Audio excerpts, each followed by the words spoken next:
का अजीम माजी, ताकत की दीवमाला कौमुआद। हजरत नूह अलैहिस्सलाम के बेटे साम की औलाद थी। इनके आबा व अजदाद ने हजरत नूह की कश्ती से बचने के बाद अरब के जनूबी इलाके हैकाफ, यमन और अमान के दरमियान में आकर बस्ती बसाई। जमीन जरखीज थी, मौसम शानदार, पहाड़, वादियां और दरिया सब कुछ मैसर था। ये जगह सरसब्ज टीलों और रेत के सुनहरे समंदर से घरी हुई थी। ये लोग जिस्मानी लिहाज से दुनिया की सबसे ताकतवर कौम थे।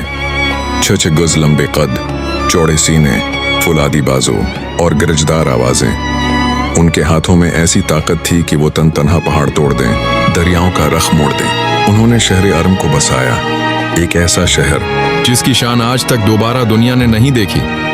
ये शहर सोने चांदी के सितूनों, ऊंचे ऊंचे महलों और रंग बरंगी पत्थरों से आरास्ता था। बुलंद व बाला दरवाजे, 12 मंजिला मीनार और ऐसे महल की सूरज की रोशनी उन पर चमक मारे तो दौर से जगमगाते नजर आए।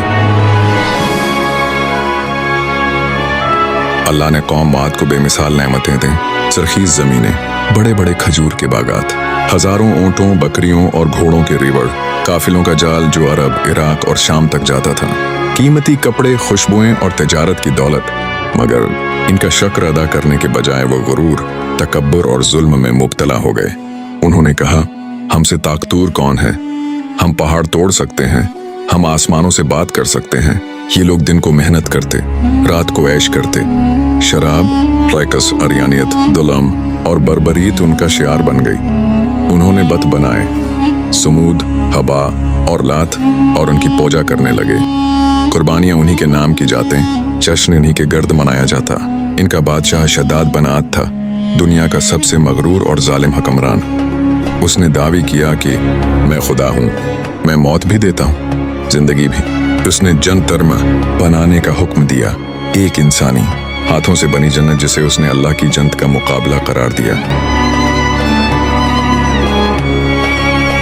अल्लाह रब्बुल इज़्ज़त ने जब उनके जुल्म व शर्क को हद से बढ़ता देखा तो उनकी हिदायत के लिए अपने बरगजीदा नबी हजरत हूद अलैहिस्सलाम को मुंतखब फरमाया। हजरत हूद खुद भी कौम आद के मुअज़्ज़ज़ कबीले से ताल्लुक़ रखते थे। वो पाकीज़ा, नरम गो, दिलसूज और इंतहाई साबर इंसान थे। उनकी ज़बान में असर था, इनकी आंखों में दर्द और उनके अल्फाज में अल्लाह की वही। उन्होंने अपनी कौम को बुलाया और कहा, ऐ मेरी कौम, सिर्फ अल्लाह की इबादत करो। वही तुम्हारा रब है, तुम्हारा पैदा करने वाला, तुम्हें रिज़्क़ देने वाला।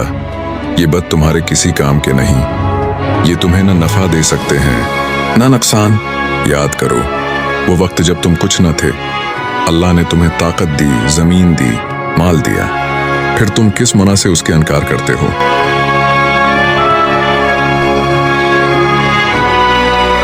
हजरत हूद अलैहिस्सलाम दिन रात, बारिश हो या आंधी, अपनी कौम को दावत देते। कभी बाजारों में, कभी महलों में, कभी मेलों में। उन्होंने हर दिल पर दस्तक दी, हर कान में अल्लाह का पैगाम सुनाया। मगर कौमात के सरदारों ने उनका मजाक उड़ाया, कहकाए लगाए, पत्थर मारे और कहते, हूद तुम तो पागल हो, ये कैसा खुदा है जिसे हमने कभी देखा नहीं। देखा नहीं, तुम तो हम जैसे इंसान हो। अगर तुम नबी हो तो आसमान से अजाब लाओ। कुछ ने कहा, तुम तो हमारे माबूदों की तौहीन करते हो, ये सब जादू है, तुम जादूगर हो। हजरत हूद ने अपनी कौम से कहा, मैं तुम्हें कोई उजरत नहीं मांगता, मैं तो तुम्हारा खैर ख्वाह हूँ। मैं तुम्हें अल्लाह के अजाब से बचाना चाहता हूँ। लेकिन कौम आद ने कफ्र, गुरूर और तकबर की चादर ओढ़ ली।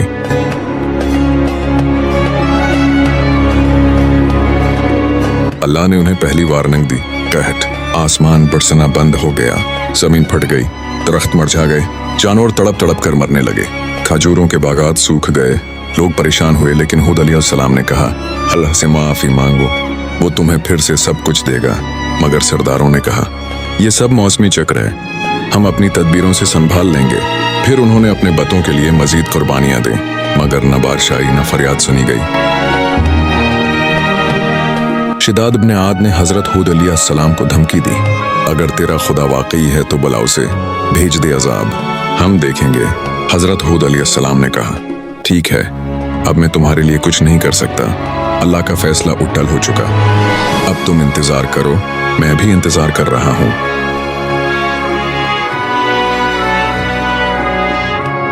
एक दिन कौम आद ने आसमान पर सियाह बादल देखे, वो खुश हो गए। बारिश आ रही है, देखो हमारे रब्बों ने हमारी सुन ली।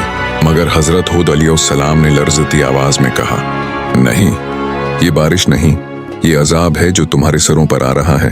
फिर जमीन हिलने लगी। के अंदर एक होलनाक गरजदार चीख गूंजी और फिर चली वो हलाकत खेज आंधी। ये आंधी सर्द, तेज और काट डालने वाली थी। ये 7 रातें और 8 दिन तक मुसलसल चलती रही। जो बच्चा माँ के गोद में था वो हवा में उड़ गया। जो जवान पहाड़ पर खड़ा था वो गरते ही मर गया। जो औरत महल में छुपी थी दीवारों समेत उड़ गई। इनके महल, कुले, सितून सब रीत में दफन हो गए। शिदत बिन आद अपने तख्त समेत आंधी में बह गया। उसका जिस्म रेजा रेजा हो गया। हजरत हूद अलैहिस्सलाम ने अपने चंद ईमान वाले साथियों के साथ एक महफूज गार में पनाह ली। वो महफूज रहे। जब आंधी थमी तो सामने एक सुन्नाटा था। न आवाज, न सांस, न जिंदगी, बस रेत में दफन लाशें, इजड़े सितून, तोबा-शुदा महल और अबरत। हजरत हूद अलैहिस्सलाम ने अपने साथियों को लेकर हजरमौत, यमन की तरफ हिजरत की, जहां उन्होंने एक नया शहर आबाद किया, अमन, तौहीद और सच्चाई का शहर। अल्लाह ने उन पर रहम फरमाया, उन्हें इज्जत दी और उनका नाम क़यामत तक के लिए बुलंद रखा। कुरान कहता है, क्या तुमने नहीं देखा कि तुमसे पहले कौम आद ने कैसा सलूक किया, जिन्हें हमने वो ताकत दी जो तुम्हें नहीं दी, मगर वो हमारी निशानियों से मुना मोड़ गए, तो हमने उन पर तबाहकुन आंधी भेजी। सूरह फसलत। अबरत का पैगाम आज भी अहकाफ के इलाके में रेतीले सतूनों, वीरान खंडरात और अजड़े महल्लात की बाकियात मौजूद हैं, जो चला चला कर कहती हैं, ये वो लोग थे जो कहते थे हमसे ताकतूर कौन है। अल्लाह की पकड़ जब आती है तो वो सब कुछ मिटा देती है।